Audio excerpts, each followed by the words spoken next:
Hi, I'm Dr. Adia Wingfield. I'm a professor of sociology at Washington University in St. Louis. This video is about social belonging, an important concept related to inclusion. It is part of a video series that explores how diversity and inclusion influence students' success and provides evidence-based strategies for cultivating a more inclusive academic environment. An inclusive environment is one where students feel a sense of identity safety, or confidence that their unique social identities will be valued and that it is safe to authentically express their ideas. In contrast, a less inclusive environment can create a sense of identity threat among students or concerns that they will be treated poorly or unfairly because of their social identities. Social psychology research has demonstrated that anyone can experience identity threat because we all belong to social groups that are negatively stereotyped in one area or another. Fortunately, the psychologists who study the causes and effects of identity threat have also developed strategies to prevent and overcome those effects. This video series will discuss barriers to inclusion and strategies that can foster inclusion, with the overarching goal of helping you create an environment where all students feel a sense of identity safety. In other words, these videos will help you convey to students that their unique perspectives, which are influenced by their membership in a wide range of social groups, will be respected and valued, that they will be treated equitably, and that they will be evaluated based on their individual contributions rather than their group membership. This video is about social belonging, an important component of inclusion. It is part of a series of videos about inclusion. In addition to social belonging, this series also covers growth mindset, identity threat, and metacognition. Have you ever had questions or been concerned about your classes and didn't know where to get help? Have you felt like you were one of the few with these doubts? Has this ever led you to feel like you didn't belong in one of your courses or in your major? At college? Social belonging is the perception of fitting in, feeling accepted, and having positive relationships with other people. At the university, this includes classmates, roommates, professors, student advisors, peer mentors, and really anyone else that has an effect on your academic success. Social belonging is a fundamental human need. When people feel they don't belong, it can negatively affect their academic performance, motivation, health, and other outcomes. Think back to when you first started college. You were in a new place, surrounded by people you didn't know, and you were faced with challenging coursework in a fast-paced environment. This was not high school anymore. Many students struggle adjusting to this change. Uncertainty about belonging can affect anyone, regardless of the social identities they hold. As someone in a leadership role, you've proven that you can make this transition successfully, and you can help other students to do the same.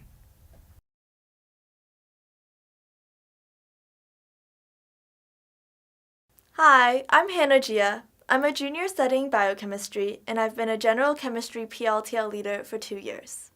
Today, I want to talk about social belonging in PLTL groups. We all talk about how PLTL groups should be a family, and how it should be a good environment for everyone to learn. PLTL leaders can affect how inclusive the group feels.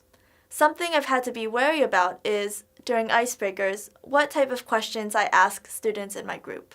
For example, asking my group where they went on vacation for the last break might make some students who can't afford it to feel left out. Something that happened to me this semester was that some students wanted food during the PLTL sessions. Not thinking, I said, why don't we have 2 people bring food every week for everyone else in the group? After that session, a student came up to me and said, I don't have money to buy food. At the time I said, oh, that's okay, I'll just bring food for you and it'll be my week instead of yours. But thinking back on it, I don't think I would have had the food at all. I think that every time I brought food for her, it made her feel uncomfortable. She was the only one who didn't bring food, and I think everyone knew that, which made her feel left out in the group. In the future, thinking about these things beforehand might be helpful to make your group feel as inclusive and welcoming as possible. Hi, my name is Chris Chow. I'm a junior studying biology and mathematics, and I've been a Calculus 3 PLTL leader for 2 years. In a lot of our sessions, at least in the beginning, there are some students in the group who are more vocal and answer the questions, while there are other students who keep to themselves, do their work, and try to quietly finish the PLTL session. One thing that happens, if not fixed, is that the vocal students will talk more and the quiet students will be less responsive in the group. This can be a problem because when it happens, sometimes the students who talk and answer questions are perceived as smarter. You can see they know the material, and they demonstrate this through talking out loud, asking questions, and answering questions, whereas the quieter students, who don't really talk or ask questions, might be seen as not knowing the material because they never really seem to contribute or ask questions. Last semester, I had a student who was very vocal. He tried to answer all the questions and would always volunteer to write on the board. It got to the point where other students would stop participating because they knew he would yell out the answer and dominate the discussion. One thing I did to address this was, instead of asking questions to the group in general, I asked questions to each person individually. A lot of the times, students don't talk either because they don't feel comfortable in the group yet, or because they aren't confident in their answer, even if the answer is correct. By asking people individually, it gives them a chance to take their time and show the group they know the material, instead of competing to answer the questions. Hi, my name's Harvey Gupta. I'm a senior chemistry major and astrophysics minor and have been a chemistry peer mentor for 2 years. Something important to me is that I really want to make my students feel that they belong in the mentoring group and feel comfortable about asking and answering questions. One of the things I've tried to do is, after my session, I sometimes hold fun fact sessions where I tell them about abstract concepts in modern physics like quantum entanglement or how objects in motion experience time more slowly, and other intriguing topics you don't hear about in your general physics or chemistry classes. One of my students, who was initially very shy, started staying for these fun fact sessions, and she started to ask questions. I was able to engage with her in a very risk-free environment where I don't think anyone was going to feel judged for not understanding quantum electrodynamics because there's no expectation to understand that. After she started staying for these post-fun fact sessions, I noticed that during our actual mentoring sessions, she started to ask more questions, and she would answer more often when I would ask students, "Who knows the answer to this question?" Or she would also ask for more clarification. I have her again this semester, and I no longer consider her a shy student. I feel she's become more comfortable working with her peers and asking questions during sessions, and just feeling like she fits in as part of the peer mentoring community.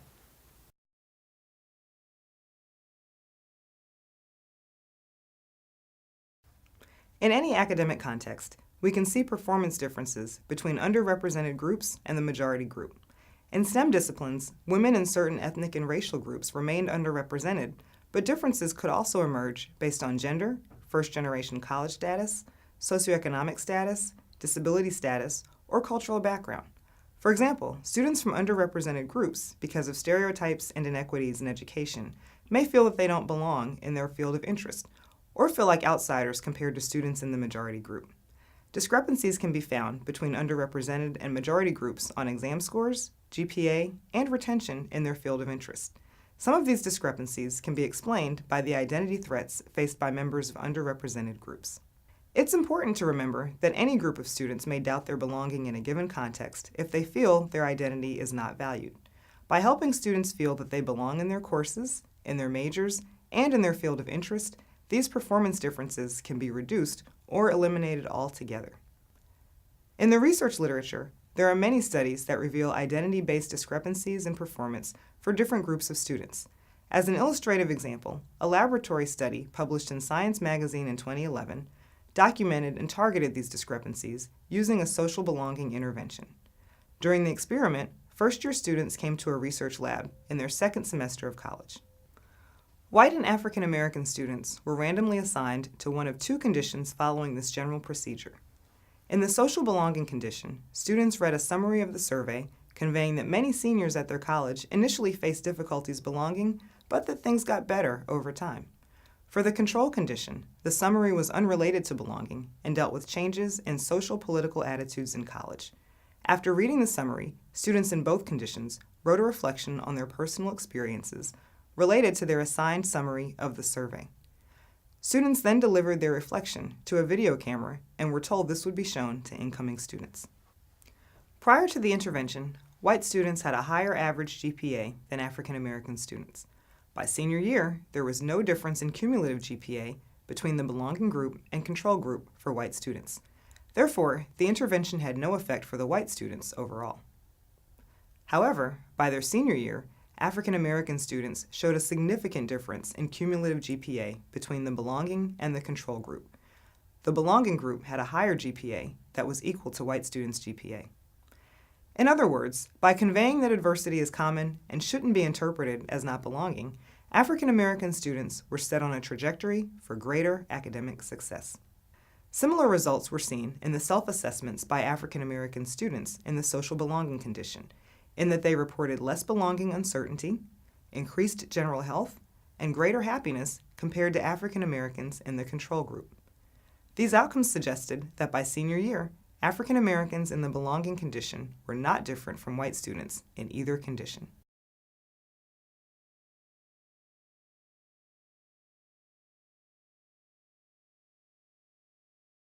As you've learned from this video, a sense of belonging is important for students' academic achievement, health, and happiness in college.